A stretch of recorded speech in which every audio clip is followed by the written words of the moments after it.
Hello, everyone, and welcome. Today, I'm so excited to share one of my most cherished recipes with you, the perfect Petit four. We're going to be making these incredible, buttery little sandwich cookies. The ones that are the foundation for that classic French pastry. And I want you to forget everything you thought you knew about baking being difficult. I'm going to walk you through every single step, and I promise you're going to get flawless results right in your own kitchen. What we're aiming for here is a cookie with this delicate, kind of sandy texture that just melts on your tongue. It's perfectly buttery, but not greasy. We're going to make two classic flavors, a beautiful vanilla and a rich chocolate, and we'll do it all from a single, super versatile dough.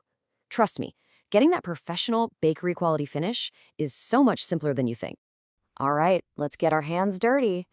We're starting with the heart and soul of any great Petit four, and that is the dough. If we get this right, everything else is going to fall into place just beautifully. So here are the building blocks for our dough. And listen, pay close attention to these notes because temperature, it is everything. Using a lower protein flour, like a cake flour, means we develop less gluten, and that's the secret to an incredibly tender cookie. The butter has to be ice cold, straight from the fridge to create these little air pockets for lightness. And on the flip side, the eggs need to be at room temperature so they mix in smoothly and give us that perfect even texture. Okay, this is where the magic really starts to happen. First, we're going to beat that cold butter all by itself just for a minute to soften it up a little. Then comes the most important step. Add the sugar and beat it for a full 8 minutes. You're not just mixing here. You are literally whipping air into the fat, and that is what's going to make these cookies unbelievably light. After the eggs go in one by one, you'll add all your dry ingredients at once. Now mix on the absolute lowest speed, only until that flour is gone. I mean it. If you overmix now, you'll develop gluten, and that'll make your cookies tough. And this is the visual cue you are looking for. After those 8 minutes of whipping, that butter and sugar mixture is going to completely transform. It won't look like batter anymore. It'll be pale, it'll be airy, and so fluffy, almost like a thick whipped cream. When you see this texture, you know you've absolutely nailed the foundation for a perfect cookie. One of the best things about this dough is just how easy it is to adopt. Your vanilla dough, it's ready to go just as it is. But to make a chocolate version, you just take half of that dough and gently mix in some cocoa powder. Now, because cocoa can be a bit drying, we add a little touch more softened butter, and that just keeps that perfect texture. Oh, the smell alone is just incredible. So, with our beautiful dough all ready, it is time for the really fun part, shaping our signature cookies.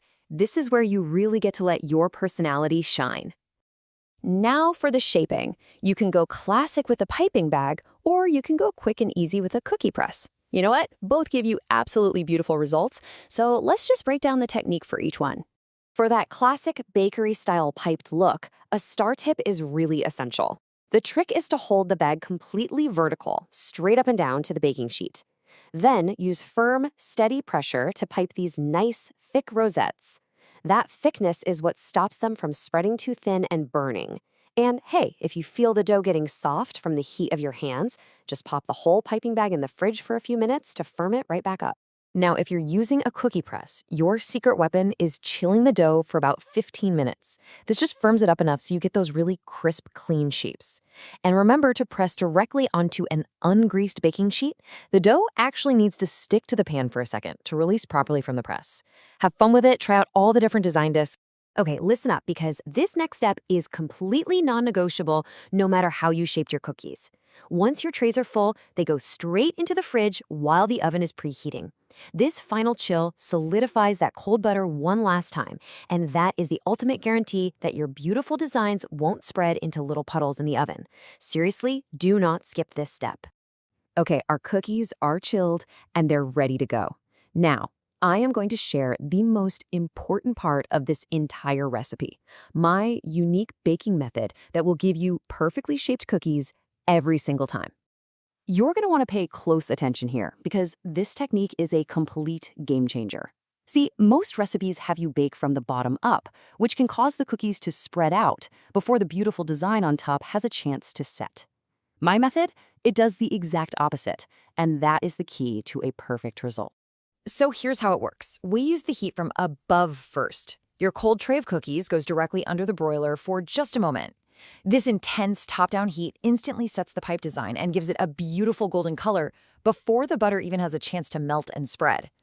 Then, once that shape is locked in, we kill the broiler and switch to a standard gentle bake to cook the cookie all the way through. And that gentle baking temperature, 170 degrees Celsius or 340 Fahrenheit, is absolutely essential. After that initial broil, this lower heat lets the cookie bake through completely, so it develops that delicate, sandy crispness without burning the beautiful golden tops we just worked so hard to create. And look at that, perfectly baked, beautifully shaped cookies. Now here comes the hardest part. You must let them cool completely on the baking tray before you even think about touching them. Once they're cool, though, we can get to the grand finale, the decorating. Time to set up your decoration station. For the filling between the cookies, my personal favorite is apricot jam that's been boiled for just a minute to thicken it up. Of course, melted chocolate is also a classic. Then you can dip them in more chocolate, roll them in some finely chopped nuts or sprinkles, or honestly, they are absolutely delicious just as they are.